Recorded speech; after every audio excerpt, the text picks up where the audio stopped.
Pihak Komisi Pemilihan Umum, KPU, menjawab gugatan tim hukum Ganjar Pranowo Mahfud MD yang membuat perolehan suara Prabowo Subianto Gibran Rakabuming Raka 0 atau nihil. Dalam gugatannya, tim hukum Ganjar Mahfud menampilkan tabel nomor 3, hasil perolehan suara Pilpres 2024 pasangan nomor urut 2 di 38 provinsi dan luar negeri 0 atau nihil. KPU melalui kuasa hukum Hifdzil Ali menilai perolehan suara 0 atau nihil dalam gugatan pemohon dikarenakan adanya pelanggaran prosedur pemilihan terstruktur, sistematis, dan masif, TSM. Namun pemohon tidak menyertakan penghitungan yang benar menurut versi pemohon untuk memperbandingkan. Hal ini, sambung Hifdzil, tidak sesuai dengan pasal 8 ayat 6 huruf B angka 4 Peraturan Mahkamah Konstitusi, MK, nomor 4 tahun 2023. Dalam aturan itu, pemohon disarankan menyertakan hasil penghitungan suara yang benar versi pemohon. Pemohon dalam tabel 3 tersebut bukan lagi hasil dari proses menghitung dan mempertandingkan hasil penghitungan hingga akhirnya dapat diketahui selisihnya, tetapi tentang klaim pemohon yang tidak menghitung suara paslon calon presiden dan calon wapres nomor urut 2, ujar Hifdzil dalam sidang lanjutan perkara perselisihan hasil pemilu di MK, Kamis, 28 Maret 2024. Lebih lanjut Hifdzil juga mempertanyakan klaim terjadinya pelanggaran peristiwa TSM. Termasuk pelanggaran prosedur pemilu dalam uraian pemohon di gugatan dilakukan oleh siapa atau pihak mana dan apa kaitan perolehan hasil perhitungan Pilpres dari KPU. Termohon akan menyampaikan jawaban termohon terhadap perkara nomor 1 garis miring PHPU titik pres strip 12 Romawi garis miring 2024 yang dimohonkan oleh pasangan calon presiden dan wakil presiden nomor urut 1 Haji Anies Baswedan PhD dan Dr. Honoris Causa Haji Ahmad Muhaimin Iskandar. Haji Abdul Muhaimin Iskandar.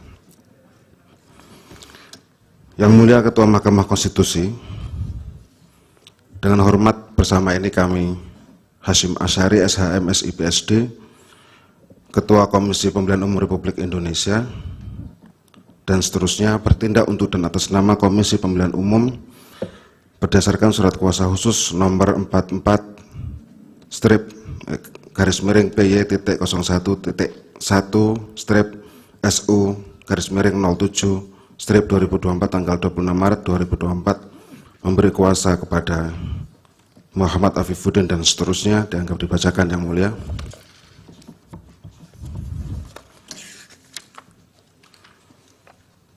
Semuanya adalah anggota Komisi Pemilihan Umum, advokat atau penasihat hukum pada kantor firma Haikon, serta pegawai pada Komisi Pemilihan Umum yang dalam perkara ini kesemuanya berkantor di Jalan Imam Bonjol nomor 29, Menteng, baik sendiri-sendiri maupun bersama-sama dalam komposisi apapun bertindak untuk dan atas nama pemberi kuasa. Selanjutnya disebut sebagai termohon dalam hal ini memberi jawaban termohon dalam perkara nomor 1 garis miring PHPU titik pres strip 12 Romawi 22 Romawi garis miring 2024 yang diajukan oleh pasangan calon presiden dan wakil presiden pemilu tahun 2024 nomor urut 1 sebagai berikut. Dalam eksepsi A. Kewenangan Mahkamah Konstitusi. Menurut termohon, Mahkamah Konstitusi tidak berwenang memeriksa, mengadili dan memutus perkara perselisihan penetapan perolehan suara tahap akhir hasil pemilihan umum presiden dan wakil presiden tahun 2024 yang diajukan oleh pemohon dengan alasan sebagai berikut.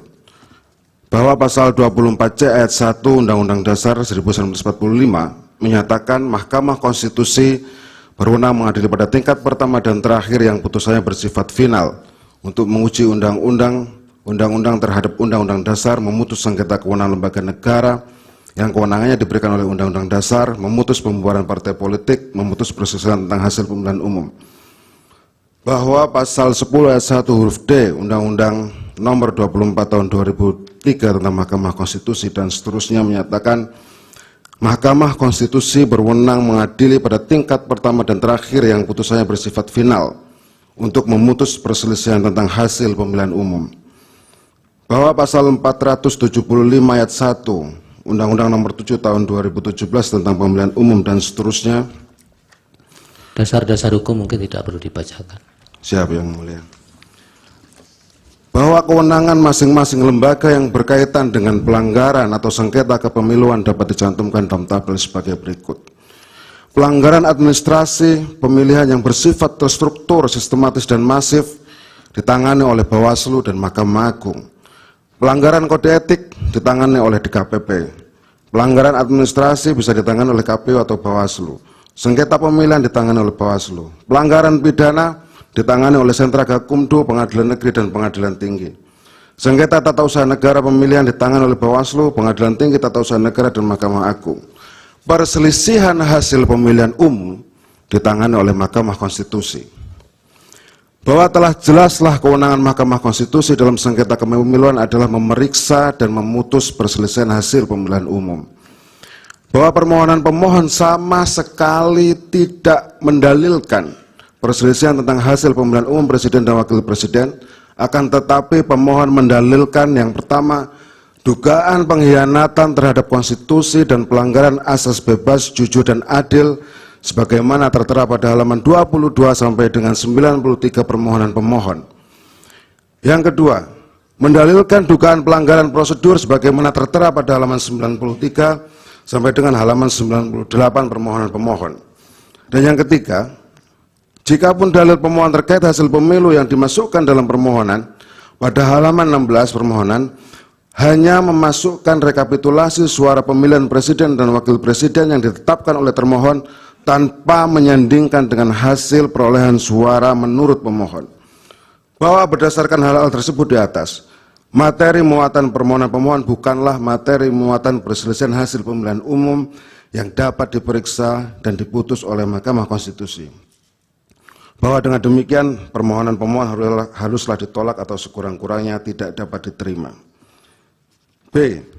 Eksepsi format permohonan.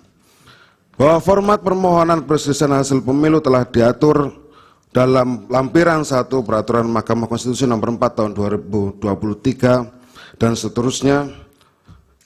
Bahwa format permohonan pemohon sama sekali tidak sesuai dengan pedoman penyusunan permohonan sebagaimana diatur dalam lampiran 1 PMK 2 tahun 2024 karena dalam posita permohonan tidak memuat persandingan perolehan suara yang benar menurut pemohon dan termohon.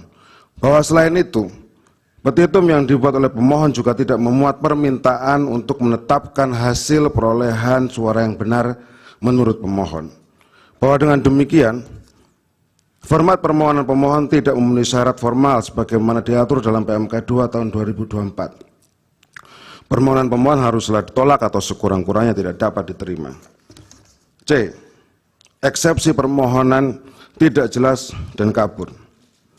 Bahwa dalil-dalil pemohon merupakan dalil-dalil yang tidak jelas dan kabur, baik mengenai pihak, objek sengketa, tempat terjadinya, dan dasar hukum yang dipergunakan sebagai dasar permohonan yang sama sekali tidak mengarah pada perkara perselisihan hasil pemilihan umum.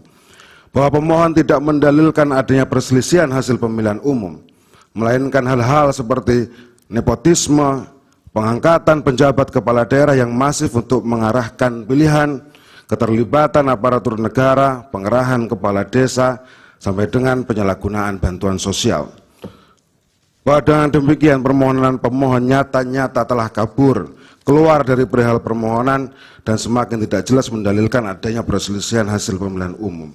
Permohonan pemohon haruslah ditolak atau sekurang-kurangnya tidak dapat diterima. Romawi 2. Dalam pokok permohonan, bahwa termohon menyangkal setiap dan seluruh pernyataan, argumen, dalil, klaim, dan permohonan pemohon akuo, kecuali terhadap hal-hal yang secara tertulis, kategoris, dan spesifik diakui validitas maupun kebenarannya oleh termohon. Bahwa dalil pemohon yang menuduh termohon sengaja menerima pencalonan pasangan calon nomor urut 2 secara tidak sah dan melanggar hukum, sebagaimana tercantum dalam permohonan pemohon pada halaman 22 sampai dengan halaman 34